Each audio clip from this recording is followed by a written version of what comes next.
Welcome back, everyone. I know it's been quite a while. I've taken quite a long break ever since before the new year, but I'm kind of wanting to get back into this. I still have quite a few decks to open. They've been sitting here on my dining table for the last 3 months, and I've been dying to open them. So I thought I'd film a couple videos today and see if I can, upload on a more regular schedule.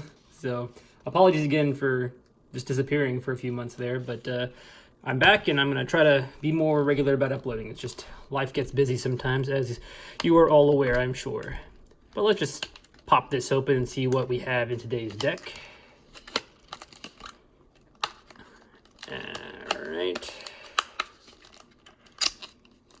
We got a yellow Archon, it seems, and we got Shadows, Dis, and Star Alliance. We have Garen. I don't know how to say that. If you know how to say that, please leave it in the comments. Garen Womenster Specialist. All right, pop it open and we'll see what we got.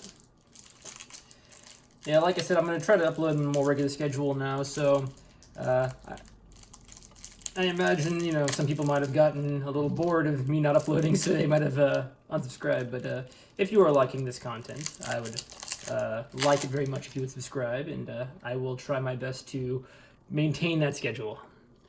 All right, so we'll drop the Archon card there, square it up, and see what we got.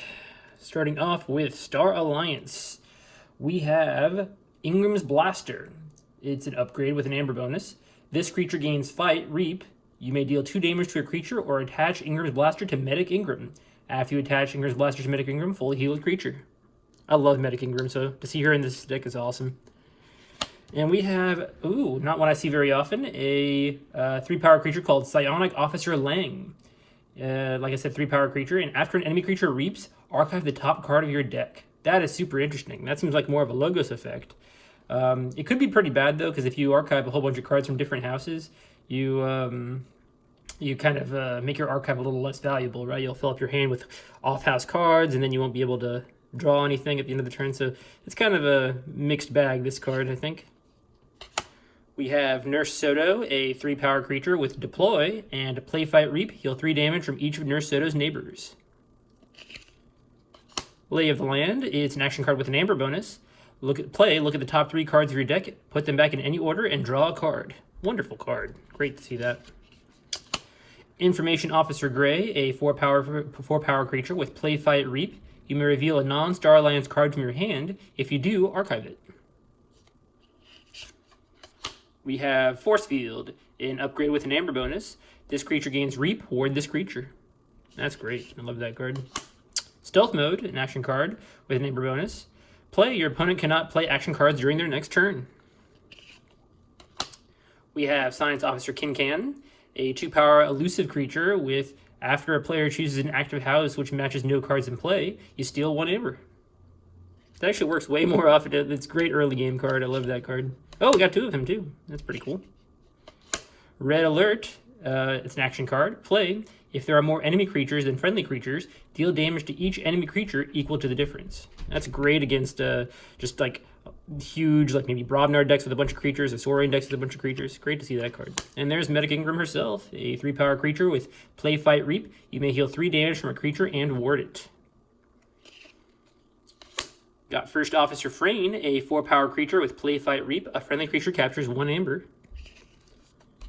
And now we're on to Shadows with Lethal Distraction, an action card with an Amber bonus. Play, choose a creature. For the remainder of that turn, whenever this creature takes damage, it takes an additional 2 damage.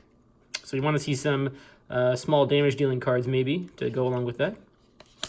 We have Subtle Chain, an action card with an Amber bonus. Play, your opponent discards a random card from their hand. Spike Trap, an artifact with an Amber bonus. Sacrifice Spike Trap, it's an Omni effect. Sacrifice Spike Trap. If you do, deal 3 damage to each flank creature. And if we activate that Lethal Distraction on someone, then we'll deal 5 damage to them. And that's pretty cool. Hey, we have 2 Spike Traps. That's pretty nice. We got No Safety Numbers, an action card with an Amber bonus. Play, deal 3 damage to each creature that belongs to a house that has 3 or more creatures in play. Another good target for that. It could be a good target for the Lethal Distraction. Hidden Stash. Wow, we have that's like the third card for Archives, it looks like. Action card with an Amber bonus. Play, archive a card. We've got the Chain Gang, a 3-power creature with after you play Subtle Chain, ready Chain Gang. It's got an action, steal 1 Amber, shuffle, and then shuffle a Subtle Chain from your discard pile into your deck. We got Umbra, a 2-power creature with Skirmish, and fight, steal 1 Amber. Classic stealing card. Pestering Blow, an action card with an Amber bonus. Play, deal 1 damage to a creature and enrage it.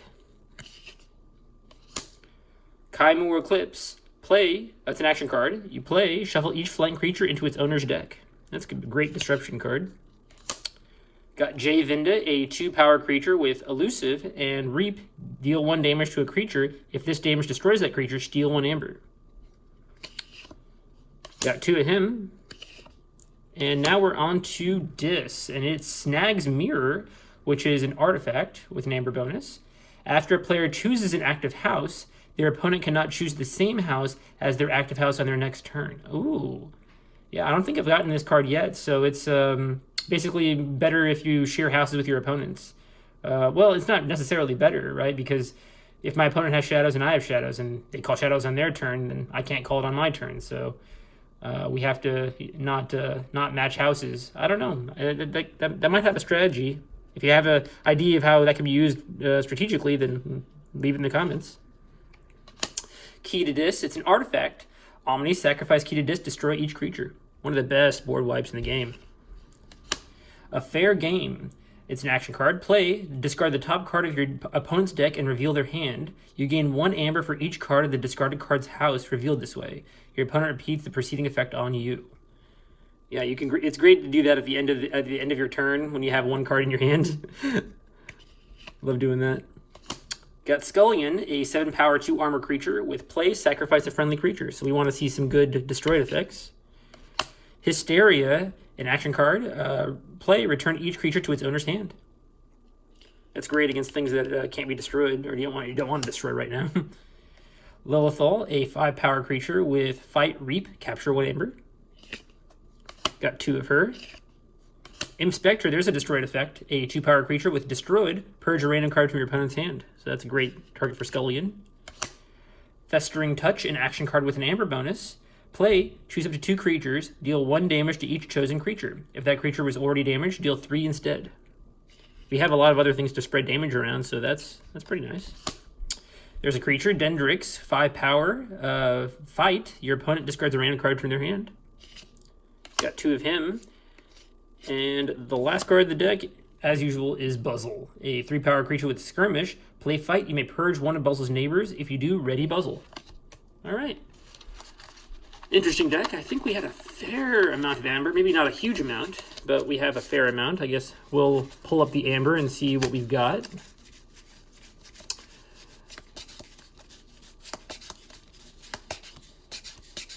Did you guys catch the news for Mass Mutation? I'm pretty excited about that, and I will be doing a at least 1 box opening on the channel, so if you're interested in seeing that, go ahead and subscribe. All right, so we have 1, 2, 3, 4, 5, 6, 7, 8, 9, 10, 11, 12, 13 Amber. Yep, so we have, it's a fair bit, but it's not a huge amount. Let's see how the creatures fare in this deck. So pull up all the creatures. I think we had actually a good number of creatures. It seemed that way anyway.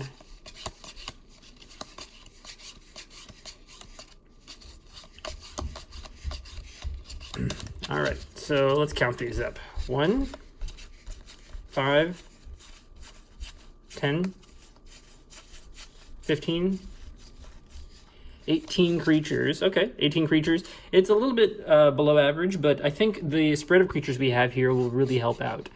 We have a few ways of protecting creatures with, well, Nurse Soto can heal some damage.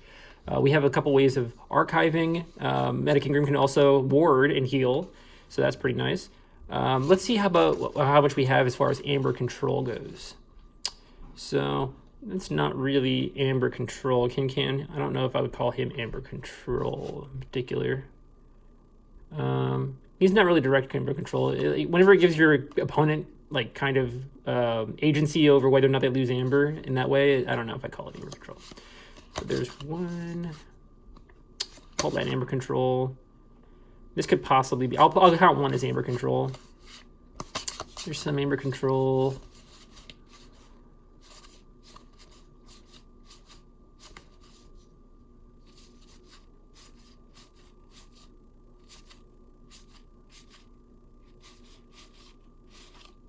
All right. Yeah. Okay. So we have 1, 2, 3, 4, 5 amber control, 18 creatures, 13 amber. Okay, that's pretty cool. So it's not a bad deck. It definitely has a few things going for it. It has a decent number of creatures. It has a lot of ways of spreading damage around. So it has 2 spike traps, which is really nice.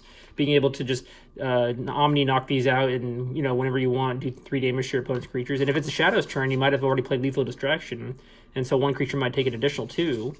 So you have that, you have this. So yeah, the Shadows has a lot of ways of dealing damage. No CP numbers, can deal some damage. Pestering Blow deals 1 damage. So that might actually be the perfect target for Lethal Distraction, making that a little more powerful. And then you have Festering Touch to do some damage. You have a kind of a board wipe and a board clear, right? You have the Key to Dis and you have the Hysteria. So 2 ways of clearing the board. If your opponent has a bunch of Saurian creatures with a bunch of amber on them, and say some of them are warded, you can Hysteria, get rid of all those wards, then blow up your Key to Dis, and, you know, that'll get all your amber back. So this deck probably fares pretty well against some Saurians. This card is just fantastic. And this is another way of clearing the board. So this deck actually has a lot of board control, another board clearing card. So every house actually in this deck has ways of dealing with creatures on board. So yeah, this is a deck that definitely wants to focus on clearing the board and building up creatures, not too slowly, but a little slow, protecting the important ones. Who's a good target for this force field? Maybe a Lilithal to keep capturing. Maybe the Umbra. Well, no, not the Umbra, because he wants to fight. Probably the First Officer Frayne to keep capturing. Yeah, First Officer Frayne or Lilithal would be good targets for that. Maybe even a Medic Ingram if you want to protect things continually. So, yeah. That would be pretty cool. Medic Ingram seems like a good one. But yeah, not a bad deck. I'd rate this maybe a 7 out of 10. I don't know if it's a tournament-worthy deck, but it definitely can handle Saurians better than most of the decks that I've seen. All right. Well, thank you all for watching. And as I said, I will try to upload at least 2 videos a week. So stay tuned for that. And thanks for watching.